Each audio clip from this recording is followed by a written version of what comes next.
A gente vai fazer uma análise agora de uma matéria divulgada no Estadão sobre o Tarcísio de Freitas.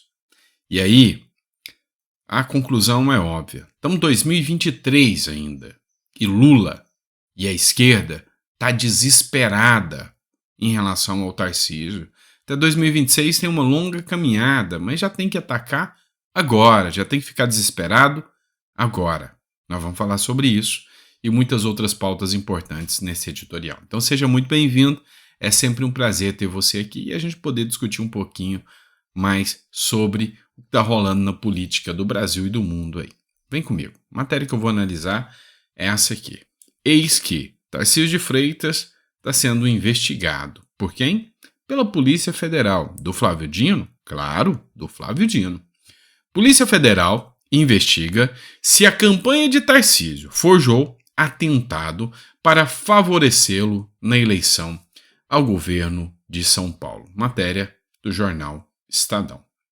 Olha só, 2022 era o ano, período eleitoral, Tarcísio fazendo campanha na região de Paraisópolis. E lá na região de Paraisópolis começou um tiroteio. Depois desse tiroteio, surgiu burburinhos de que talvez o Tarcísio pudesse ser alvo de algum atentado, alguma coisa nesse sentido. Na verdade, não foi nada disso, tá? Na verdade, foi uma troca de tiros, um outro evento que estava acontecendo e acabou acontecendo essa troca de tiros em Paraisópolis. Esse evento que aconteceu foi informado da seguinte maneira: passaram umas pessoas de moto, tá? Próximo ao local onde o Tarcísio estava fazendo a campanha. Depois teve uma troca de tiros, um indivíduo foi alvejado. Quando chegaram lá para fazer a vistoria no corpo, ele estava sem arma. E aí a linha de investigação da polícia é que o próprio pessoal de Paraisópolis, outros traficantes, outros criminosos, pegaram as armas e levaram.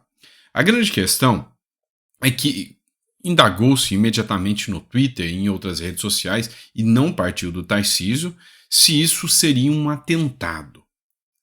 A Justiça Eleitoral investigou, bateu o martelo dizendo que não tem nada a ver o Tarcísio ter inventado um atentado para tentar se posicionar. Pelo contrário, o Tarcísio foi prejudicado, a campanha dele ficou estagnada e isso repercutiu negativamente. Então, ele não se beneficiou em nada disso. Agora, vem a Polícia Federal, quer fazer uma linha de investigação paralela para apurar se foi o Tarcísio que divulgou o boato de que houve um atentado contra o Tarcísio. Pois é, bem independente a polícia, né? A grande coisa que a gente chega agora, a linha de raciocínio que a gente chega, é que estão com medo. Estão com medo de Tarcísio de Freitas para 2026. E vão criar mecanismos, subterfúgios para começar a atacar o Tarcísio. Eu vou poupar os seus ouvidos de colocar os comentários esquerdistas aqui que foram publicados nessa matéria do Estadão. Mas assim, é cada teoria da conspiração, é cada coisa maluca, é cada xingamento que essa turma esquerdista faz que não tá na história. Mas vamos lá. E aí, você agrega aqui outra matéria do Correio Brasiliense, falando sobre a mesma Polícia Federal que investiga o Tarcísio hoje. Violência e desvio de finalidade. A Polícia Rodoviária Federal sob Bolsonaro. O relatório final da CPI de 8 de janeiro não traz apenas suspeitas sobre a atuação dos gestores da Polícia Rodoviária Federal durante o governo Bolsonaro. Ressalta também o desvio de finalidade da corporação. Relatório feito por quem? Pela Elisiane Gama. Aí não dá, né? Para você pôr credibilidade nesse relatório de uma pessoa que é totalmente parcial.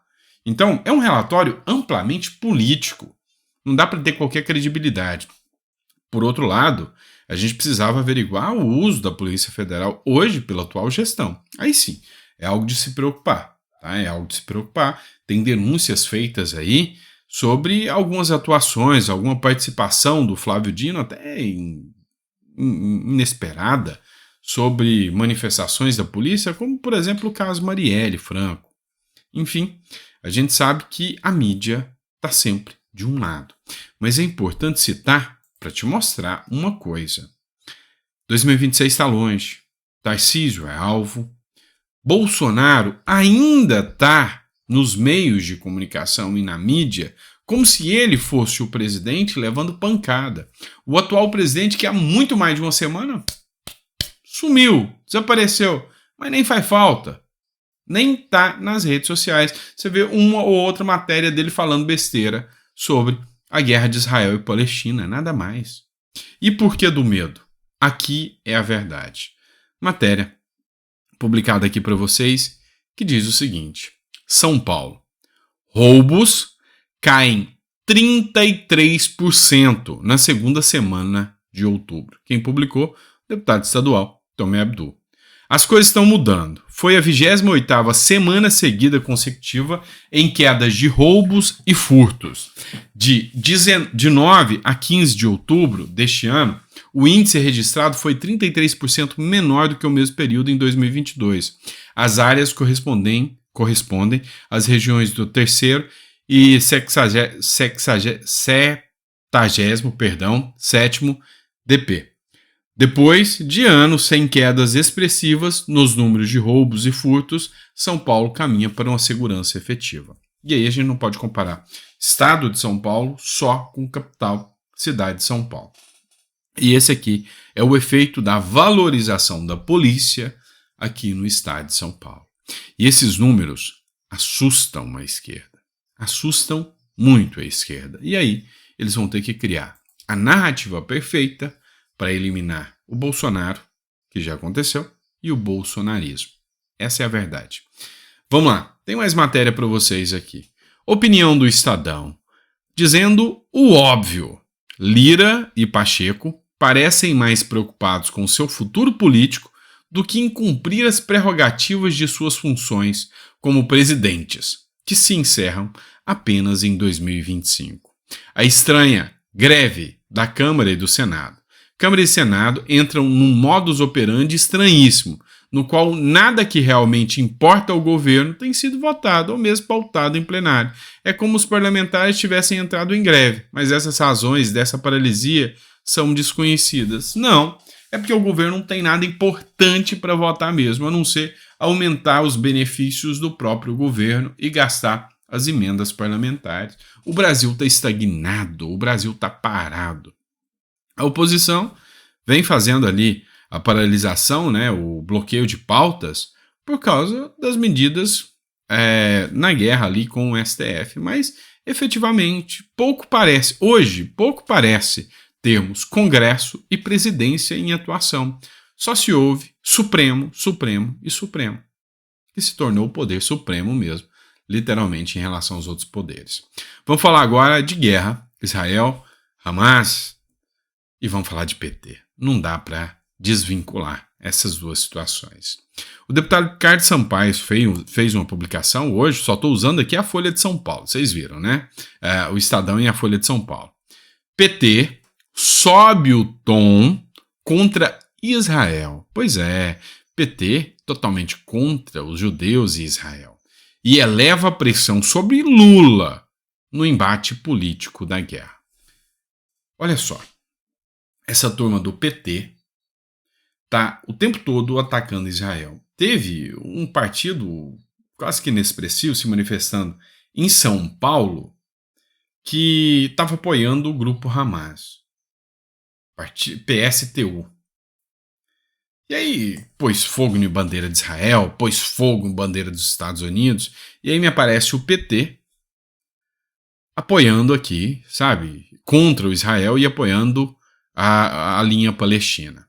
E o deputado Ricardo Sampaio escreveu o seguinte: o PT segue politizando e ideologizando os conflitos em Israel de forma equivocada e irresponsável, mas uma postura que envergonha o país internacionalmente. E aí o Ricardo Silveira, advogado, até escreveu embaixo, colega aqui, o que esperar deles, né?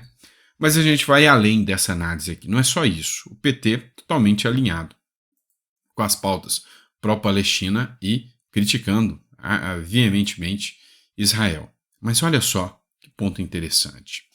O Alexandre de Freitas publicou uma fala do Hélio Beltrão, que é comentarista político, inclusive da Jovem Pan. ele escreveu o seguinte: o brasileiro tem opinião e é distinta da do governo brasileiro. Pesquisa do Estadão Quaest. Mais de 10 milhões de menções ao conflito foram detectadas e chama a atenção o altíssimo engajamento em prol de Israel, mostrando que o brasileiro, diferentemente da posição de neutralidade defendida pelo país, tem um lado definido na guerra. 78% das postagens foram em defesa da nação judaica. Ou seja, mostra mais uma vez que o PT é totalmente, absurdamente descolado da realidade. Tá? E a matéria que eles põem aqui é essa matéria: brasileiro apoia Israel e desconfia de mediação do país, dizem pesquisas. Levantamento nas redes sociais e pesquisa mostra o maior engajamento a favor de israelenses. Afinal, o brasileiro tem consciência, né? Tem consciência sobre isso. Eu ia colocar uma matéria do Estadão aqui, do Ricardo Nunes, candidato a prefeito de São Paulo. Até vou colocar o primeiro trecho aqui. Olha só, é isso aqui, ó. Está sendo bem explorado pela direita, está sendo bem explorado, inclusive, pelo Ricardo Nunes aqui, que é candidato a prefeito, pré-candidato a prefeito de São Paulo, o fato da esquerda apoiar o Hamas. Dá uma olhada, só um trechinho dessa fala dele, que não vou colocar a entrevista completa não, mas só um trechinho aqui para vocês. O eleitor, ele quer saber como é que está a cidade dele, como é, né, se vai ter prefeito que é amigo da turma do Hamas, se vai ter prefeito que é adepto de invasão, de não atender a legislação. Eu sou um cara que respeito as leis, né? Eu acho que é importante ter o apoio do presidente Bolsonaro, da direita, a união do centro e da direita, para a gente vencer a extrema esquerda. Agora, como é que vai ser, se ele vai participar, se não vai, eu não sei se ele vai querer, se não vai. Eu gostaria porque a gente tem que fazer uma ação aqui de união do centro e da direita, que é o perfil do grande eleitor aqui da cidade. Enfim, aqui já começa a escancarar, a abrir um pouco mais o leque do tom, do teor das eleições que acontecerão agora em 2024. E o Ricardo Nunes, que é mais centro-direita do que de esquerda, e vem com esse discurso: vamos combater a extrema esquerda. Então, ele, literalmente, o voto da esquerda, ele não busca de forma alguma. Vamos ver qual vai ser o resultado disso. Vamos lá. Um trecho de uma entrevista do Eduardo Bolsonaro na Argentina chamou atenção, está sendo vinculada em todos os jornais do Brasil. TV Argentina tira Eduardo Bolsonaro do ar e detona discurso pró-arma. A imprensa argentina é mais esquerdista do que até a do Brasil, né? Então essa matéria do Estado de Minas, aí tem matéria do Metrópolis também, que fala a mesma coisa. Na Argentina, Eduardo Bolsonaro defende armas e é retirado do ar em TV Argentina. E efetivamente foi isso que aconteceu mesmo. Matéria do Estadão também. Por isso tiraram o pai dele. Eduardo Bolsonaro é ironizado em TV Argentina por defender armas. Vamos lá. Vamos fazer uma análise correta dessa situação aqui. Vamos lá. Eu acredito que muitas das pessoas que seguem o canal gostam da imparcialidade que eu trato as coisas aqui. Vamos analisar aqui o ambiente em que o sujeito estava e a situação em que o sujeito dessa premissa se encontrava, né? Vamos lá. O sujeito da frase que eu digo. Eduardo Bolsonaro estava numa imprensa extremamente de esquerda argentina. E aí, ele tem que entender o seguinte: o porquê que o discurso dele foi ridicularizado pela imprensa argentina e pela situação argentina. Vamos entender. Durante a entrevista, o Eduardo Bolsonaro falou que está lá para defender e que defende o acesso de armas ao cidadão argentino. Tá, você tem que entender que o Argentina é diferente do Brasil. A Argentina é um dos países mais seguros, tá? Se comparado ao índice de homicídio. Roubo, furto não. Furto sem violência não. Mas é um dos países mais seguros a nível de homicídio. Então, o cidadão argentino, ele não tem essa preocupação tão grande quanto o brasileiro. Para você ter uma noção, a média de homicídios registrados na Argentina é de 6 pessoas a cada 100 mil habitantes. Muito inferior ao Brasil, que já bateu a casa aí dos 28. O Brasil agora, salvo engano, está na faixa dos 24% e teve uma redução de 30% durante a gestão Bolsonaro de mortes violentas. Tá? E aí, levar esse discurso para a Argentina é contraproducente. Só para você ter uma noção, lá na Argentina, apesar de ser o país mais seguro aqui das Américas, considerado um dos mais seguros aqui da América do Sul, né? Hoje é considerado mais seguro o El Salvador, nas mãos de Bukele, de direita, liberal. Mas a Argentina é um país que não tem essa violência que nós temos aqui no Brasil, não. Tá? É menos. E aí, eles têm medo dos furtos. Então, o argentino ele tem uma sensação de insegurança, mas por causa dos furtos, e não por causa de assassinatos e mortes violentas. E aí, a grande questão é que tinha uma campanha da extrema esquerda argentina, que é um país muito esquerdista. Você vê aí, apesar do cara estar destruindo o país, o Massa, ainda assim vem com uma vitória relativa no primeiro turno, 35 pontos percentuais. E aí, quando a gente analisa essa situação, a gente lembra de um caso onde os argentinos começaram a fazer campanhas para que os argentinos não reagissem violentamente aos furtos e roubos e assaltos, porque o assaltante ele não é violento, pelo menos em tese. Então o que estava acontecendo? O povo argentino às vezes estava reagindo e tacando porrada no ladrão, e estava feito uma campanha nos jornais argentinos para o povo brasileiro não ser violento, para o povo argentino não ser violento com o ladrão. É nesse nível que chega. E aí o Eduardo Bolsonaro, ao chegar lá e defender políticas de arma, ele vai contra a campanha do Milei. Porque essa não faz parte da política do Milei. O Milei vem numa política mais liberal. Então, você tem que observar o campo que você está usando. Para mim, o Eduardo Bolsonaro errou e mais atrapalhou do que ajudou com essa fala dele lá na Argentina. Então, mas quem sou eu, cara? É o deputado mais bem votado do Brasil e, tipo assim, ele sabe o que faz. É só a minha opinião, tá? E eu queria saber se você concorda comigo. Fala indevida no lugar indevido. Para o Brasil, se adequa muito bem. Para a Argentina, é um país que não se adequa tanto assim. E os mundos são diferentes. Eu vou te dar um exemplo. Eu sou do Goiás, vocês sabem disso. Nasci no meu Goiás, terra maravilhosa.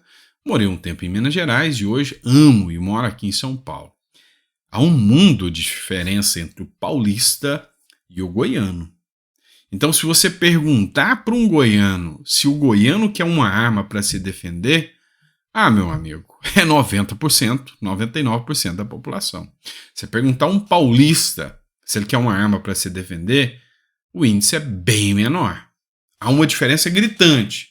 E aí você falar isso pro argentino, ele tomou essa invertida e viralizou em vários jornais, mas por causa da situação ali, Argentina, tá?